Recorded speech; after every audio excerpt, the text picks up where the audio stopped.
the ground every heavy. Hello friends. I'd like to talk today about music as an expression of consciousness. This has been my experience with Swami's music, that it has changed my consciousness in lots of ways, some really tangible and some probably a lot more subtle. And I think many of you have experienced that same thing. But I just wanted to share a few thoughts and some experiences that I've had with the music. I grew up in a rather religious home, spiritually conscious home and community, and music was a huge part of that, particularly sacred music. I grew up with classical music, classical choral music, opera, jazz, but not show tunes and not a lot of popular music until I got a little bit older. So I learned how to sing in a choir from a very early age, and though I never had professional voice lessons, I think in the process of learning the techniques of classical singing, I learned a little bit about how to work with my voice. Asha Nayaswami, who has written the book Lightbearer about Swamiji's life and the founding of Ananda, quoted him as saying, "Music not only expresses states of consciousness, it helps create them." And Swami has also said that music has the power to awaken feeling in the heart. And that feeling can go in many directions, but of course his music is directed toward creating devotion in our hearts. And when he said that if we wanted to get to know him, we should listen to his music, I think it's pretty clear, and most of you have realized this as well, that he wasn't talking about getting to know his personality or his work as a philosopher or poet, as a teacher. What he meant was getting to know his consciousness, which he had attuned to Master's consciousness, which was in turn attuned to God consciousness. So he saw his music as a channel for Master's consciousness to the world.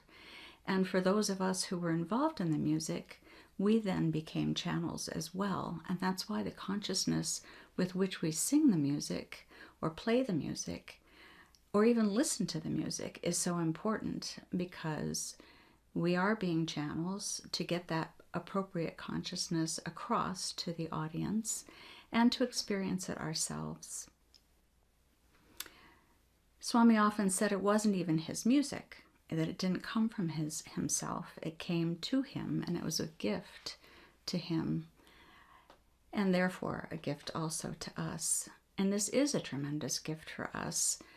I worked for many years, informally, not in a paid position, as a proofreader for Swami's books as he wrote them.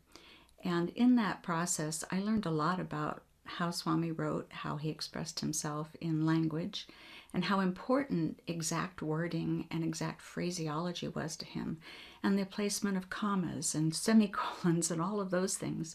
So one of the things that I always noticed in his music was the importance of the lyrics and the way those lyrics are expressed, the phrasing of the music that carries the lyrics. Often Swami did write the music first and then added the lyrics, but I don't think that took away from his care and his focus on creating poetry into the music. And that poetry, as he called it, was philosophy and song. And I think that was a really important aspect for me of Swami's music right from the very beginning. I first read Autobiography of a Yogi in 1977 and immediately recognized that Yogananda was my guru. And I started taking lessons from SRF. I was living on the East Coast and had no consciousness or awareness of anything other than SRF at that point. But about a year later, my husband found a poster in our local area for this fellow named Swami Kriyananda, and he wanted to go see him. So I said, okay, let's go see him. So we did, and we walked in, and it was immediately obvious that Swami was related to Master. There was a beautiful big painting of Master right in the entryway when we came in. I really don't remember much that Swami said, if anything, but I do remember the music. The Gandharvas were there singing, and that touched me deeply, particularly the song, What is Love? I had spent a lot of time in high school talking to other kids who were questioning faith and questioning God's presence in the world, which was not uncommon, I think, for high school kids. But Swami's song expressed so clearly the things I had been trying to get across to my friends about God being present in everything. And I fell in love with the music. I fell in love with what Swami was doing, the fact that he had founded a spiritual community. And we moved here in 1981 and have been here at Ananda Village almost entirely ever since. In that time, I have spent time on and off singing in the choir, depending on what my other responsibilities have been. And what I have come to feel in that music, as I've always felt in music, is that there's a power of the physical vibration of music that comes when we're listening to it, when we're in the physical presence of musical instruments or singers.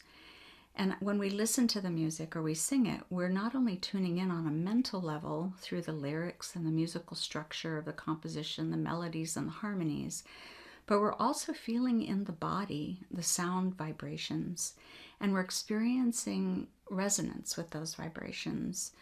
And this is especially true in a live concert. You can feel it a little bit by listening to a recording as well, but in a live concert, those vibrations are coming right at you from the performers. That's a way that we who are singing or who are playing an instrument are serving as channels, because we're tuning into that resonance and we're helping to direct or to channel that resonance that carries the feeling, that carries the understanding that comes from that music. And the lyrics as well. You know, what we're singing is important. And I don't have an exact quote for this, but I know that in many instances, people who've been involved with the music for a long time have said that Swami has been much less interested in the perfection of the musicality and much more interested, in fact, very focused on the vibration that is being shared through the music and the vibration of the individuals, what they're sharing their own happiness, their own joy, their own consciousness of the divine through their singing. And this is also why Swami so often cautioned us about being careful about what music we listen to, because no matter what we are listening to, we can't help but absorb some of the consciousness of what we hear, both in terms of the musical expression of the mood and the feeling, and also the mental expression of whatever the composer's thoughts are.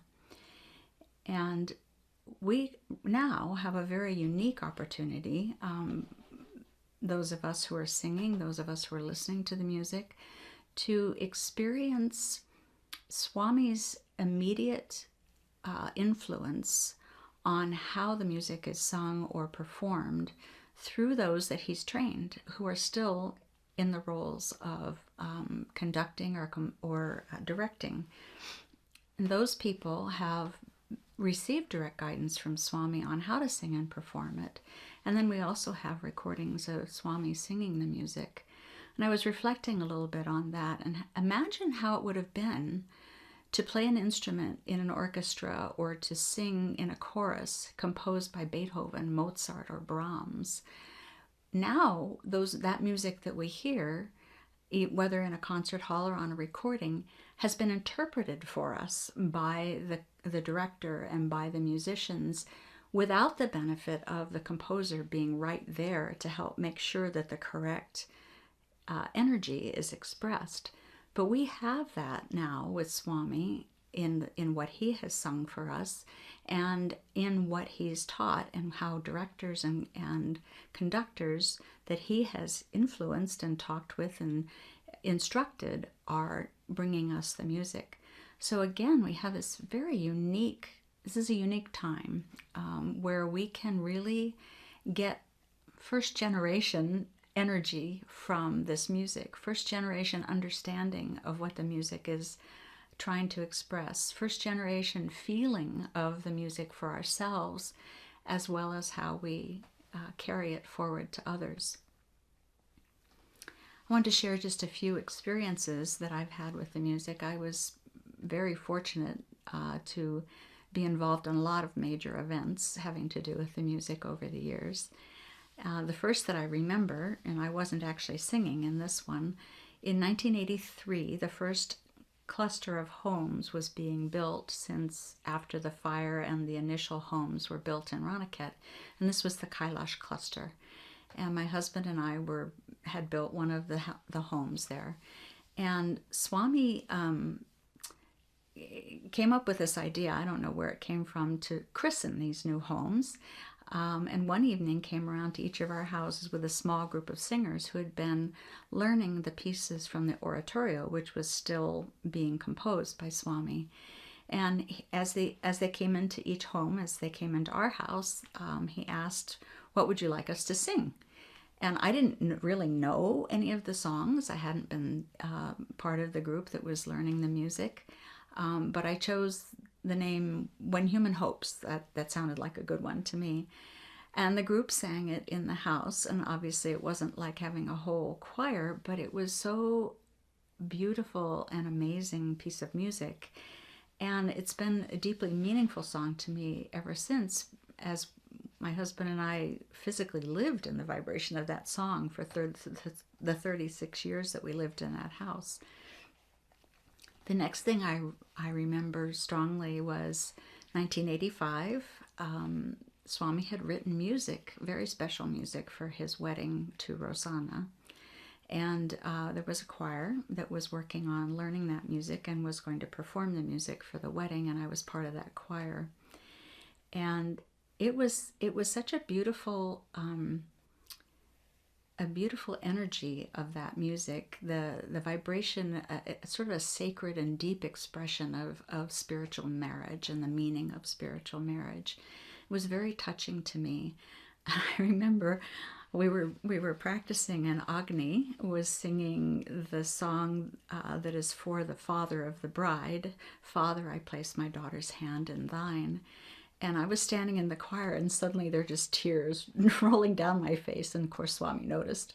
But I was just so touched by that song, especially knowing how close Rosanna was to her father.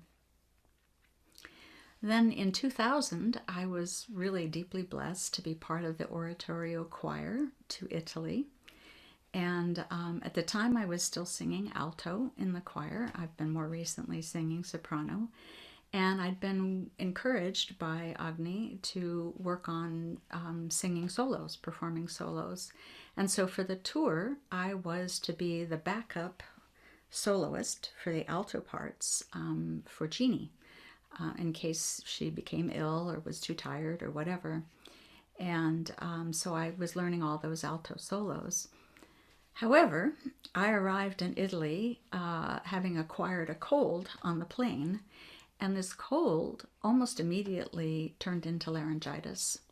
Well, I've never had laryngitis in my life before then, nor have I had laryngitis in my life since then.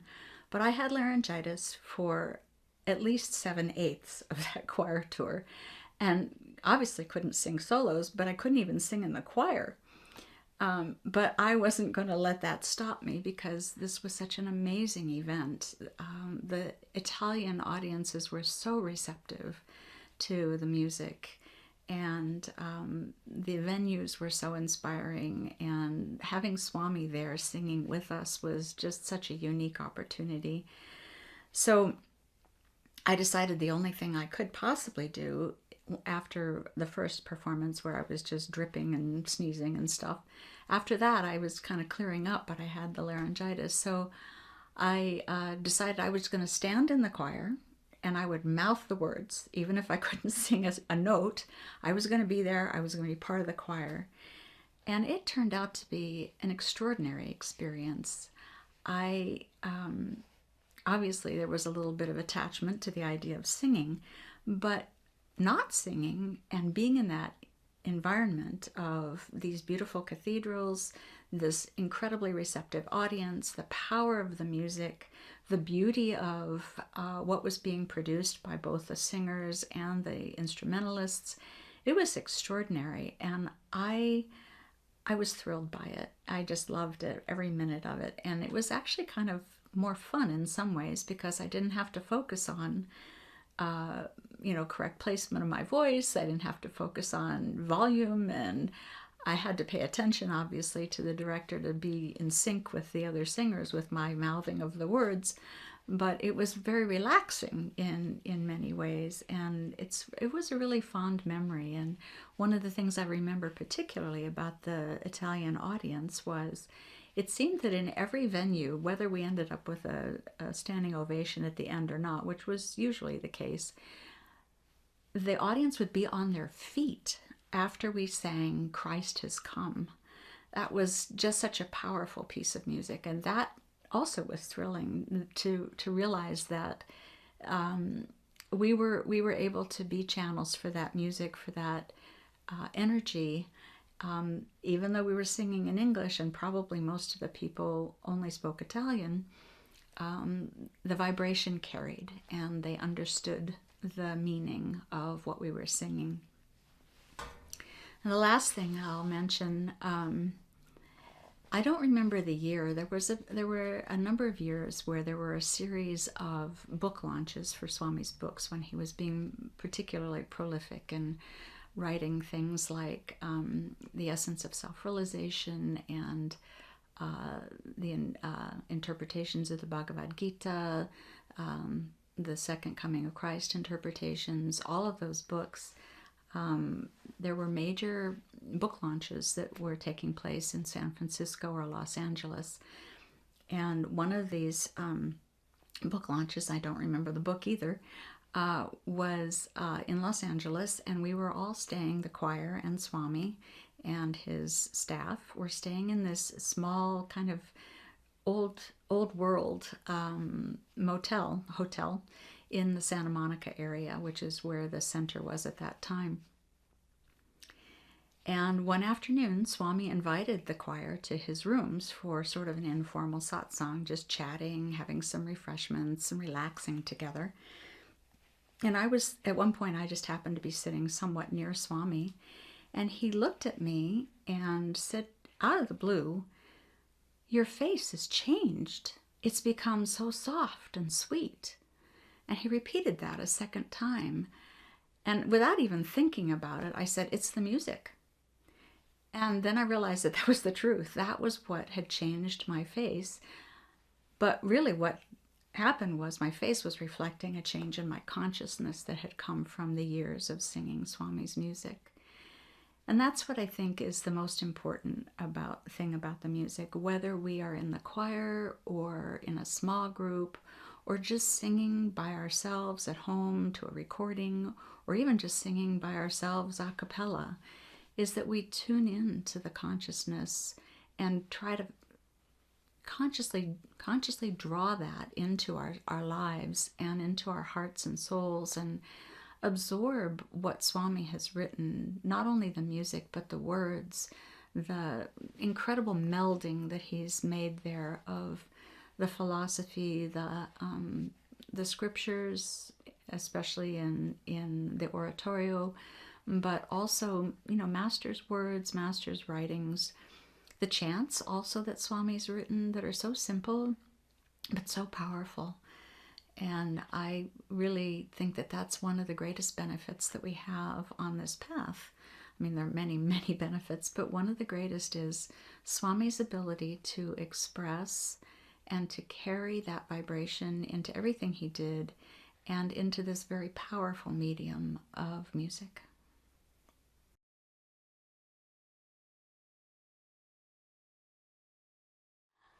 I wanted to share a little bit tonight about one aspect of Swami's service that has been extremely meaningful to me, and that's the writing of all the music that he's given us. I feel like it's one of the deepest ways that he's shared with us, because he has, even more than in his talks, except perhaps later in his life, he bared his heart and his soul to us in that music. The lyrics, even the music itself, has such sweetness, such longing for God contact, such dedication to his guru and to the path. it comes out, I think, more in music even than when he speaks, except, as I said, perhaps in the last few years of his life when his talks got to be less about the teachings per se and more just about him expressing God's love and joy to all of us. I first met Swami in 1978 when he was taking a tour around the U.S., and he had with him a group of singers. I think Durga and Dhira were in that group, and probably a few others here. And I don't remember anything Swami said that night. I couldn't tell you anything about what he talked about, any particular phrase, nothing. I remember the music. I remember how deeply touched I felt, not just by the words, but also by the music itself. It was so deep, so sweet, and so peaceful, so full of calm faith is what came across to me. And they had a little book table there, and a few items were being sold. This was the very early days, so there were not the zillions of products that we have now, just a few things. And one of the things they had was a cassette tape of this group of singers singing some of Swami's music. And I purchased that cassette tape, and I played it every day until it broke. If you all know about cassette tapes, you know they don't have the durability of our current forms of music. And then when I moved to Ananda in about 41 years ago, I had the opportunity to be closer to the music. And the music, of course, had evolved. Swami had written more songs, had created instrumental pieces that I didn't know existed. There was so much that he had to offer through the music. And part of my sadhana all these years has been to listen to and or sing Swami's music every day. It's a really wonderful thing. For me, it's been life-changing. It's especially useful if you have times when you really can't meditate, or you don't have enough time to go deeply into your meditation, or your meditation is dry, or your mind won't stop. Music can bring you back into the center of your being, especially this divine music that Swami has channeled to us. It's meant so much to me over the years in so many different circumstances. I remember working on the lawsuit for a number of years, and we basically worked 7 days a week, 12 hours a day during that time. Well, by the time you got to sit in the meditation room, there wasn't much left. But there was always Swami's music. And now I'm a caregiver for my husband, and I don't have much time. My day is full from morning to end. But if I carry that music with me throughout the day, I can stay uplifted, I can stay connected, I can feel Swami's energy, I can feel his dedication to his guru and to these teachings, and then I can pull that into myself. I can feel it growing in myself. These songs that were sung tonight, I think are very special songs of Swami's. They're in that category of him sharing deeply his own inner yearning for God and his faith that God is there for him, God's call within. That's God calling to the soul. I live without fear. As Melody said, Swami did live fearlessly. There was nothing that ever shook him. Again, in the lawsuit, I saw him attacked verbally, almost physically, at times, and he never lost his calm inner peace. He stayed strong, he stayed clear, he stayed true to himself, no matter what was thrown at him. And when I had to get up on the witness stand and testify, that gave me courage. I really could feel that he had surrounded all of us, had shown all of us how to live in that time. And I really think that song, I Live Without Fear, it might be construed to be about death, but Swami wrote that song when he was only 59 years old. And I don't think it was about death. I think it was about living without fear, no matter what darkness comes into our life.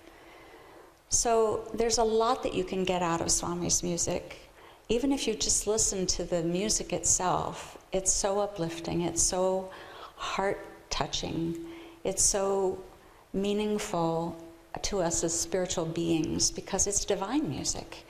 it came to him. He never talks about, he says my music, but he also says, this isn't my music. This music was given to me. Well, who gave it to him? Master. God gave it to him. So when we tune into that music, we also can feel that connection that Swami had with Master. We can take that into our discipleship. I'd highly recommend, I'm sure all of you do listen to Swami's music, do it more. Sing it, even if you're not a singer, sing it at home. Sing it when there's community sing-alongs.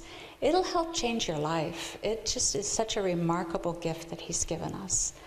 So that's what I wanted to say about Swami and his discipleship. Just how many ways he's given us to learn to be a disciple. He's given us meditation, he's given us the community, he's given us all the writings and the philosophy, and he's given us this divine music.